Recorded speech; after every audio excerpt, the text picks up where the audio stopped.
नमस्कार दोस्तों, आप सभी का स्वागत है मेरे इस YouTube चैनल पर। आप सबसे यही कर गुजारिश है कि इस चैनल को अधिक से अधिक सब्सक्राइब करें, शेयर करें, लाइक करें, कमेंट्स करें, ताकि आपको जब भी मैं नया वीडियो बनाऊं उसकी अपडेट आपको तुरंत मिलती रहे। आज हम पढ़ेंगे इतिहास में रणथंभौर के चौहान। हमने पढ़ा था अजमेर के चौहान। तो अजमेर में मैंने बताया था कि पृथ्वीराज तृतीय के दो पुत्र थे, हर्राज जिसने आत्महत्या कर ली थी और दूसरा था गोविंदराज। गोविंदराज को वहां से ऐबक ने कहा भेजा था रणथंभौर। वहां से अजमेर से रणथंभौर आता है और रणथंभौर में चौहान वंश की स्थापना करता है। तो रणथंभौर में चौहान वंश का संस्थापक मूल पुरुष आदि पुरुष कौन हो जाएगा? गोविंदराज। गोविंदराज 1194 में चौहान वंश की स्थापना करता है, लेकिन उसके बाद अगला राजा होता है वल्लण। वल्लण होता है तो वल्लण के समय दिल्ली का शासक समकालीन राजा कौन होता है? इल्तुतमिश होता है, गुलाम वंश का। इल्तुतमिश रणथंभौर पर 1226 में आक्रमण करता है और रणथंभौर दुर्ग पर अधिकार कर लेता है। लेकिन इसके बाद में अगला होता है प्रहलादन। प्रहलादन का कोई खास इतिहास नहीं। उसके बाद होता है वीर नारायण। वीर नारायण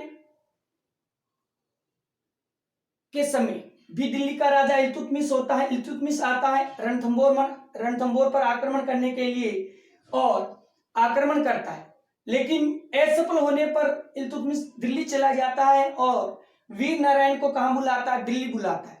दिल्ली बुलाकर धोखे से वीर नारायण की हत्या कर देता है।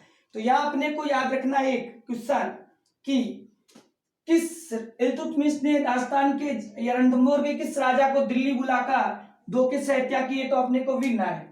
वीर नारायण के बाद अगला राजा होता है वाग्भट। अब इस वाग्भट के समय इल्तुतमिश की मृत्यु हो जाती है।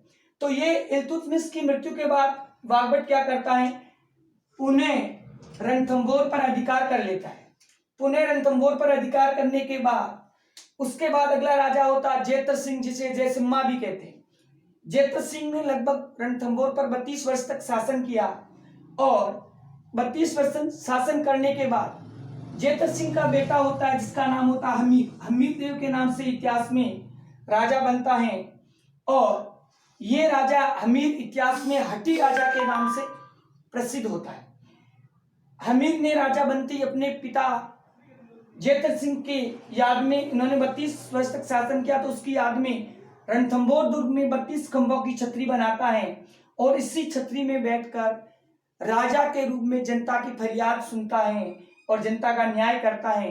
इसीलिए इसे न्याय की छतरी कहते हैं। इस छतरी को और किस नाम से जाना जाता है? न्याय की छतरी कहते हैं। अगला प्रतापी राजा बनता है हमीर। हमीर देव 1282 से लेकर 1301 तक शासन रहता है। राजा बनते ही हमीर एक नीति अपनाता है दिग्विजय की। अपनी दिग्विजय नीति के तहत अपने साम्राज्य का विस्तार करता है और विस्तार के तहत क्या करता है? कुछ क्षेत्रों को जीतता है। मांडलगढ़ जीतता है, आबू जीतता है, चित्तौड़ जीतता है। मांडलगढ़ का राजा होता अर्जुन देव, उसको हराता है। उसके बाद क्या करता है? रणथंभौर दुर्ग में एक कोटिजन्य यज्ञ करता है। इस यज्ञ का प्रधान पुरोहित किसको बनाता? विश्वस्वरूप को बनाता है। हमीर ने टोटल कुल 17 युद्ध लड़े थे। 17 में से 16 युद्ध जीते। अब इससे पता लगता है कि कितना प्रतापी राजा था, यानी 17 में से 16 युद्ध जीते। इंपॉर्टेंट लाइन है ये। और प्रधान पुरोहित क्या होता था? कौन था? विश्वस्वरूप। अब क्या था, हमीर जब राजा बना था उस समय दिल्ली का समकालीन खिलजी वंश का शासक था जलालुद्दीन खिलजी। जलालुद्दीन खिलजी क्या करता है? रणथंभौर पर आक्रमण करता है। रणथंभौर, क्योंकि उस समय रणथंभौर का हमीर देव काफी प्रतापी राजा होता है, आक्रमण करता है। कब करता है? कि एक पहला आक्रमण करता है 1200, 2 बार आक्रमण करता है, 2 बार। एक करता है 1291 में और दूसरा करता है 1292 में। 1291 में जब आक्रमण करने जलालुद्दीन जब रणथंभौर आता है तो यहाँ युद्ध होता है। युद्ध कितने युद्ध हुए थे? आक्रमण 2 बार या युद्ध 2 युद्ध हुए थे। किस किस के बीच होते? एचडी यानी हमीर देव वर्सेस JLK जलालुद्दीन खिलजी। अब इन दोनों के बीच में युद्ध होता है। इस युद्ध में हमीर देव का जो सेनापति होता है जिसका नाम होता है गुरुदास सैनी। गुरुदास सैनी, ये गुरुदास सैनी इस प्रथम युद्ध में मारा जाता है और जलालुद्दीन खिलजी क्या करता है, झाइन दुर्ग पर अधिकार कर लेता है। झाइन दुर्ग पर अधिकार कर लेता है। किस दुर्ग पर अधिकार करता है, झाइन दुर्ग पर अधिकार करता है। इसी झाइन दुर्ग को रणथंभौर दुर्ग की क्या कहते हैं, रणथंभौर दुर्ग की कुंजी कहते हैं। रणथंभौर दुर्ग की कुंजी कहते हैं। किस दुर्ग को कहते हैं, झाइन दुर्ग को कहते हैं। ध्यान रखना, रणथंभौर दुर्ग का छोटा भाई या रणथंभौर दुर्ग की कुंजी कहते हैं। किसे कहते हैं, झाइन दुर्ग को, और इस पर अधिकार कर लेता है। अब अगले साल फिर सेना लेकर आता है 1292 में। कौन आता है, जलालुद्दीन खिलजी। अब इसमें क्या होता है, जलालुद्दीन खिलजी 1292 में वही युद्ध होता है। इधर हो गया हमीर देव और इधर हो गया जलालुद्दीन खिलजी, दोनों के बीच में युद्ध होता है। जलालुद्दीन खिलजी लंबे समय तक झाइन दुर्ग पर घेराबंदी रखता है। लेकिन हमीर की रणथंभौर दुर्ग की सुदृढ़ रक्षा को देखकर आगे नहीं बढ़ पाता है और कुछ समय बाद हमीर से डरकर जेल के वापस क्या करता है, डरकर पुणे कहां भाग जाता है, दिल्ली भाग जाता है। दिल्ली लौट जाता है, दिल्ली चला जाता है डरकर। अब दिल्ली जाते समय जलालुद्दीन ने क्या कहा था, जलालुद्दीन ने कहा, डरते हुए क्या कहा, क्योंकि जीत नहीं सका, जीतने में असफल हुआ और दिल्ली चला जाता है। और जाते हुए क्या कहता है, मुसलमान ऐसे 10 या 100, ध्यान रखना, ऐसे 10 आ जाए तो यही है, 100 आ जाए, 10 दुर्गों को भी मैं मुसलमान के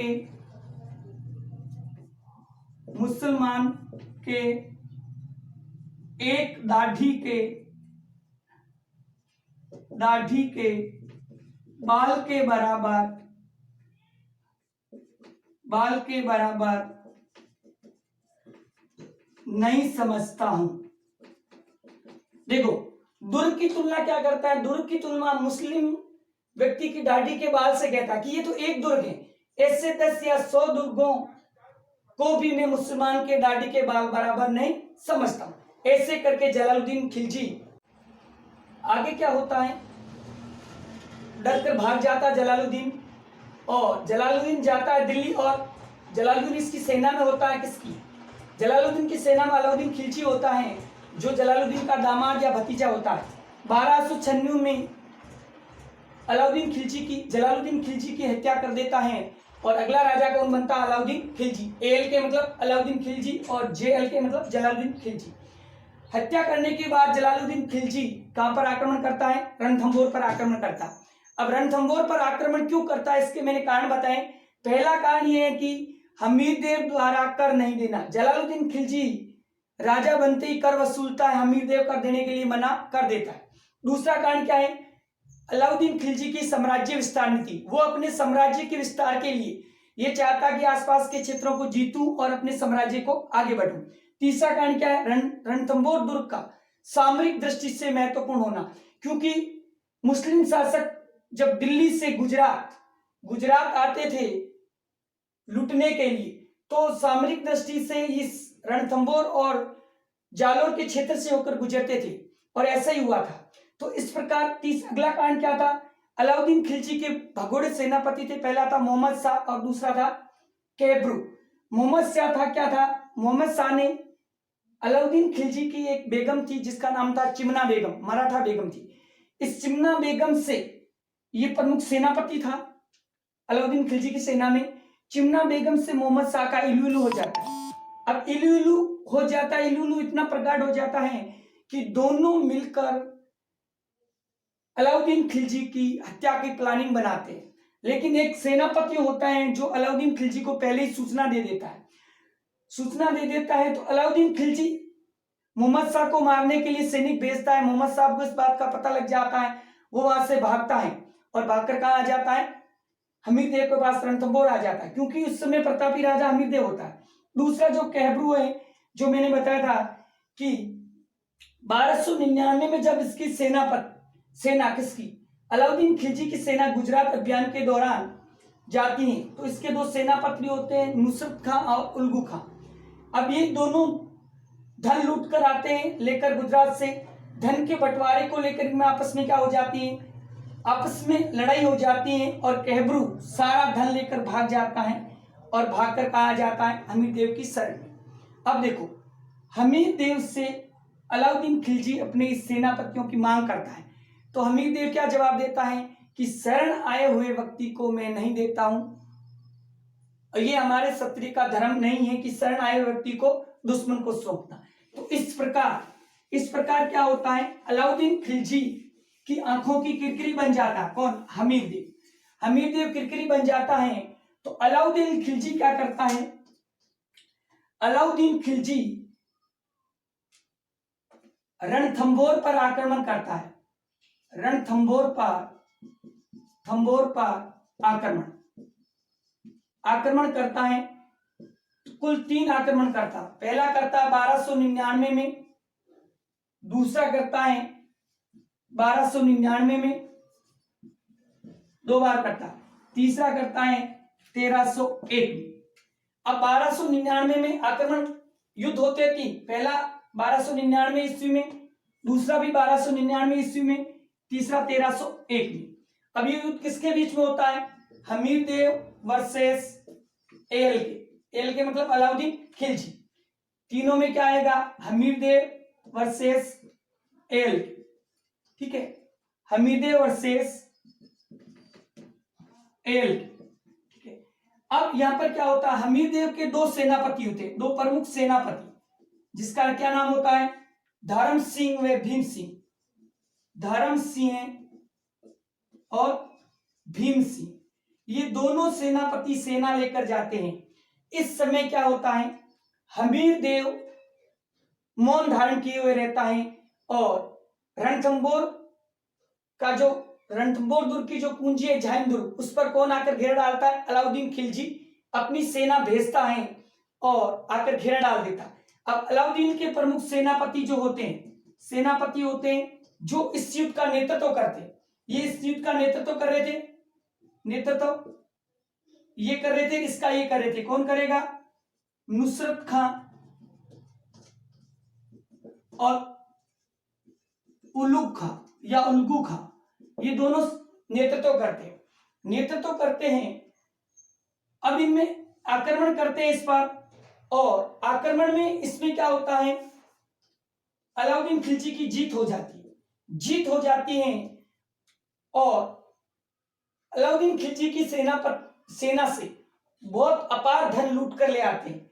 अब धन लूट कर ले आते हैं तो पीछे से आक्रमण, अलाउद्दीन की खिलजी की सेना पीछे से आक्रमण करती है, इनके पीछा करती है। तो धर्म सिंह धन लूट कर दुर्ग में प्रवेश कर जाता है और भीम सिंह पुणे जाता है सेना को खदेड़ने के लिए, और भीम सिंह की यहां पर क्या हो जाती है, मृत्यु हो जाती है। तो यहां भीम सिंह धर्माधन लूट कर लाता है और भीम सिंह मारा जाता है। तो इस प्रकार प्रथम युद्ध में हमीर देव का प्रमुख सेनापति भीम सिंह मारा जाता है और हमीर देव की क्या हो जाती है, जीत हो जाती है। अब इसके बाद अगला युद्ध होता है जस्ट बाद में ही 1299। अब इसमें हमीर देव का नेतृत्व कौन करता है, हमीर देव की सेनापति का नेतृत्व कौन करता है, सेना का धर्म सिंह।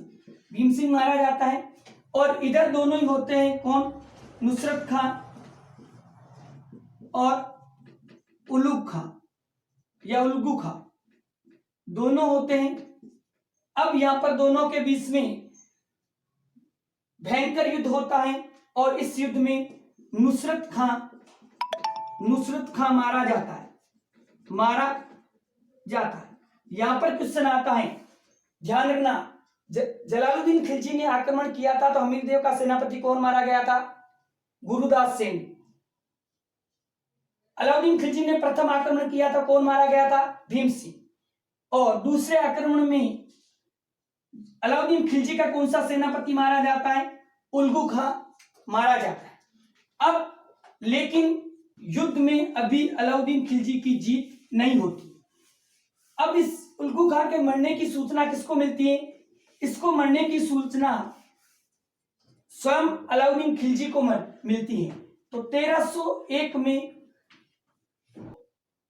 अलाउद्दीन खिलजी आग बबूल हो जाता है और दिल्ली से एक विशाल सेना लेकर रणथंभौर की तरफ रवाना होता है और आकर झाइन दुर्ग से आगे बढ़ता हुआ रणथंभौर दुर्ग को घेर लेता है।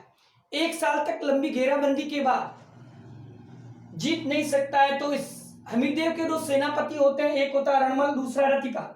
इन दोनों से मिलता है। ये दोनों हमीरदेव के साथ विश्वासघात करते हैं और अलाउद्दीन को क्या करते हैं? दुर्ग का गुप्त रास्ता बता देते हैं। अब अलाउद्दीन खिलजी उस गुप्त रास्ते से आगे बढ़ता सेना लेकर और दुर्ग पर आक्रमण कर देता है। जब दुर्ग पर आक्रमण करता है तो हमीरदेव अपनी सेना के साथ चारों तरफ से अलाउद्दीन खिलजी की सेना से गिर जाता है। गिरने के बाद क्या करता? केसरिया करता है। हमीरदेव केसरिया करता है और केसरिया में मारा जाता है। और पीछे से हमीरदेव की पत्नी होती है जोरंग देवी और पुत्री होती है पदमला, दोनों जौहर करती हैं।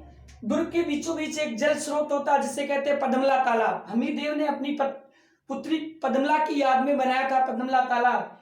इस तालाब में डूबकर दोनों जल जौहर कर लेते। तो इस प्रकार 11 जुलाई 1301 को जल जौहर किया और राजस्थान का प्रथम शाखा हुआ। यहां से क्वेश्चन बहुत बार आता है कि राजस्थान का प्रथम शाखा कब हुआ? तो 1301 तारीख है 11 जुलाई 1301। केसरिया कौन करता? हमीरदेव। और जौहर कौन करती है? पत्नी रंगदेवी और पुत्री पदमला। आक्रमण कौन करता है? अलाउद्दीन खिलजी। और अलाउद्दीन खिलजी की जीत हो जाती है और जीत कर रणथंभौर दुर्ग पर अधिकार कर लेता है। अधिकार करने के बाद जब पहले इन्होंने लालच दिया था किसको? रणमल और रतिपाल को दुर्ग जीतने का लालच दिया। उनको बुलाता है अपने पास, सैनिकों को भेजता है कि उनको बुला लो। बुलाकर दोनों को सामने खड़ा करके ये कहता है कि तुम अपने सहधर्मी के नहीं हुए तो मेरे क्या होंगे? ऐसे करके दोनों की वहां हत्या कर देता है। लालच बुरी बला है। देखा आपने, दोनों मारे जाते हैं इनकी मृत्यु पर। इस प्रकार अलाउद्दीन खिलजी की रणथंभौर दुर्ग पर अधिकार हो जाता है। अधिकार होने पर खुसरो, अमीर खुसरो जो अलाउद्दीन के साथ होता है वो क्या कहता है? आज कुफर का गढ़ इस्लाम का घर हो गया। अमीर खुसरो क्या कहता है? खुसरो ने कहा पहला स्टेटमेंट कहता है कि आज कुफर का गढ़ इस्लाम का घर हो गया। इंपॉर्टेंट लाइन है, आज कुफर का गढ़ इस्लाम का घर हो गया। कुफर का मतलब क्या होता है? कुफर मतलब होता है धर्म विरोधी। और आगे और कहता है सोने के 2 दानों के बदले अनाज का 1 दाना भी नसीब नहीं हुआ। इस प्रकार यहाँ पर रणथंभौर के चौहान वंश का अंतिम राजा होता हमीरदेव और यहाँ पर रणथंभौर का चौहान वंश खत्म हो जाता है। हमीर के लिए मैं एक और बात बता देता हूं कि हठी राजा होता है। इसके लिए सिंह गमन सत्पुरुष वचन कदली फले एक बार तिरिया तेल हमीर हट चढ़े न दूजी बार। इतना हठी होता है। धन्यवाद।